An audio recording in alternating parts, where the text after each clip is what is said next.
Hello friends, வெஜ்ல ஒரு snack recipe வேணுமா? அப்போ இந்த சோயா சங்க் கட்லெட்டை ட்ரை பண்ணுங்க. இது செய்யறதுக்கு soya chunk, potatoes, onions, carrots, bread crumbs இதெல்லாம் எடுத்து வச்சிருக்கேன். சோயா சங்க் வந்து ஒரு good source of proteins, vitamins and calciums அப்படி சொல்லிட்டே போகலாம். ஸோ இந்த சோயா சங்கை குக் பண்ணுறதுக்கு ஒரு 2 கிளாஸ் ஆஃப் வாட்டர் எடுத்து அது நல்லா பாயிலிங் டெம்பரேச்சருக்கு கொண்டு வந்துட்டு நான் ஸ்டவ் ஆஃப் பண்ணிடுறேன். இதுக்கப்புறம் எடுத்து வச்சிருக்க சோயாஸை கொதிக்க வச்ச தண்ணியில் ஒரு 5 to 10 மினிட்ஸ் சோக் பண்ணிட்டு அப்படியே விட்டுட்டிங்கன்னா அது கம்ப்ளீட்டாக குக் ஆகிடும். நீங்கள் சோயாஸை போட்டு கொதிக்க வைக்கணுன்ற அவசியம் இல்லை. ஸ்டவ் ஆஃப் பண்ணிடுங்க.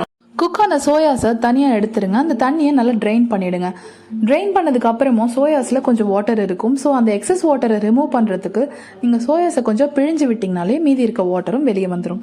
அதுக்கப்புறம் அந்த சோயாஸை ஒரு மிக்சி ஜாரில் போட்டு பல்ஸ் மோடில் விட்டிங்கனாலே அது வந்து கிரைண்ட் ஆகிடும். ஒரு மீடி டெக்ஸ்டர் கிடைக்கும். அதை நீங்கள் வந்து ரொம்ப பேஸ்ட் பண்ணணும்னு அவசியம் இல்லை. ஸோ பல்ஸ் மோடே போதும். அடுத்து அதை நீங்கள் வந்து தனியாக ஒரு பவுலில் ட்ரான்ஸ்ஃபர் பண்ணிவிட்டு உங்களுக்கு என்ன வெஜ்ஜீஸ்லாம் வேணுமோ அதெல்லாம் ஆட் பண்ணிக்கோங்க. நான் ஃபஸ்ட்டு ஆனியன்ஸ், கேரட், அதுக்கப்புறம் பாயில் பண்ண பொட்டேட்டோஸ் இதெல்லாம் போட்டு மிக்ஸ் பண்ண போகிறேன். இதில் green peas, sweet corn, beetroot and even paneer கூட நீங்கள் கிரேட் பண்ணி ஆட் பண்ணிக்கலாம். Also green chillies and coriander வேணுனாலும் ஆட் பண்ணிக்கலாம். நான் வந்து carrot, potatoes and onions and soyas இது மட்டும் தான் போட்டிருக்கேன். சிம்பிள் அண்ட் மினிமலாக வச்சுருக்கேன். ஸோ இது ஒரு மிக்ஸ் கொடுத்துட்டு தேவையான அளவு சால்ட் இதில் ஆட் பண்ணுறேன். சால்ட் ஆட் பண்ணிவிட்டு 1/2 டீஸ்பூன் வந்து சில்லி பவுடர் ஆட் பண்ணுறேன். இதுக்கப்புறம் ஒரு 1/4 டீஸ்பூன் மஞ்சள் தூள் இதெல்லாம் போட்டுட்டு நான் வந்து கார்ன்ஃப்ளவர் மாவு வந்து ஒரு 2 டேபிள் ஸ்பூன் இதில் போட்டு மிக்ஸ் பண்ண போகிறேன். அடுத்து பிரெட் க்ரம்ஸ் எடுத்து வச்சுருக்கேன். அதுவுமே ஒரு 2 டேபிள் ஸ்பூன் இதில் போட்டு நல்லா மிக்ஸ் பண்ணிக்கோங்க. அண்ட் கரம் மசாலா ஒரு 1/2 டீஸ்பூன் இதில் போட்டு மிக்ஸ் பண்ணிக்கோங்க. உங்களுக்கு அந்த ஃப்ளேவர் பிடிக்கலைன்னா கரம் மசாலா எக்ஸ்க்ளூட் பண்ணிடுங்க. இப்போ வெஜ்ஜீஸ் அண்ட் அந்த மசாலாவெல்லாம் நல்லா மிக்ஸ் பண்ணிவிட்டு தனியாக எடுத்து வச்சுக்கோங்க. இதுக்கப்புறம் நான் வந்து மைதா ஒரு 2 டேபிள் ஸ்பூன் எடுத்துகிட்டு அதில் ஒரு பிஞ்ச் ஆஃப் சால்ட் போட்டு தண்ணி விட்டு அதை நல்லா லம்ஸ் இல்லாமல் கரைச்சி விட்டுக்க போகிறேன்.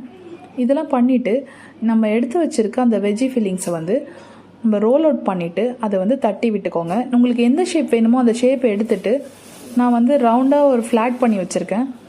அது வந்து அதை டிப் பண்ணிவிட்டு பிரெட் க்ரம்ஸில் போட்டு கோட் பண்ணிக்கோங்க ஃபுல்லாக. அண்ட் பிரெட் க்ரம்ஸ்க்கு ஒரு நல்ல ஆல்டர்னேட்டிவ் பார்த்தீங்கன்னா அவல் சொல்லுவாங்கல்ல, flat and rice or rice flakes, நீங்கள் அது கூட யூஸ் பண்ணிக்கலாம். ஸோ நீங்கள் ரைஸ் ஃப்ளேக்ஸ் தான் இருக்குது அது யூஸ் பண்ண போகிறீங்கன்னா அதை நல்லா வந்து ரோஸ்ட் பண்ணிவிடுங்க. ட்ரை ரோஸ்ட் பண்ணிவிட்டு பல்ஸ் மோடில் விட்டு கிரைண்ட் பண்ணி எடுத்துக்கோங்க. அதுக்கப்புறம் நீங்கள் அதை வந்து பிரெட் க்ரம்ஸ்க்கு பதிலாக அது கூட யூஸ் பண்ணலாம். பட் இதில் என்ன ஒரு சின்ன ட்ராபேக்னா ஆல்ரெடி நம்ம இது வந்து ஃப்ரை தான் பண்ண போகிறோம். பிரெட் க்ரம்ஸ் போட்டு இது பண்ணாலுமே அதை ஃப்ரை பண்ணும்போது ஆயில் வந்து அது நல்லா எடுக்கும். நம்மளோட ஸ்நாக்கில் வந்து ஆயில் அதிகமாக தான் இருக்கும். பட் நீங்கள் வந்து அவல் போடும்போது ஆயில் ரொம்ப அதிகமாக அதில் வந்து ஸ்நாக்கில் வந்து உள்ளே ஊறிடும். ஸோ அது மட்டும் நீங்கள் பார்த்துக்கோங்க. சப்போஸ் நீங்கள் வந்து ஆல்டர்னேட்டிவாக ரைஸ் ஃப்ளேக்ஸ் யூஸ் பண்ணுறீங்கன்னா. இப்போ கட்லெட்ஸ் எல்லாமே நான் வந்து பிரெட் க்ரம்ஸில் கோட் பண்ணி எடுத்து வச்சுருக்கேன். அந்த ஆயில் சூடானதுக்கப்புறம் அதை போட்டு எல்லா சைடும் ஈவனாக குக் ஆகிற மாதிரி ஃப்ரை பண்ணி எடுத்துக்கோங்க. எடுத்த உடனே ஹை ஃப்ளேமில் வச்சிங்கன்னா தீஞ்சு போயிடும்.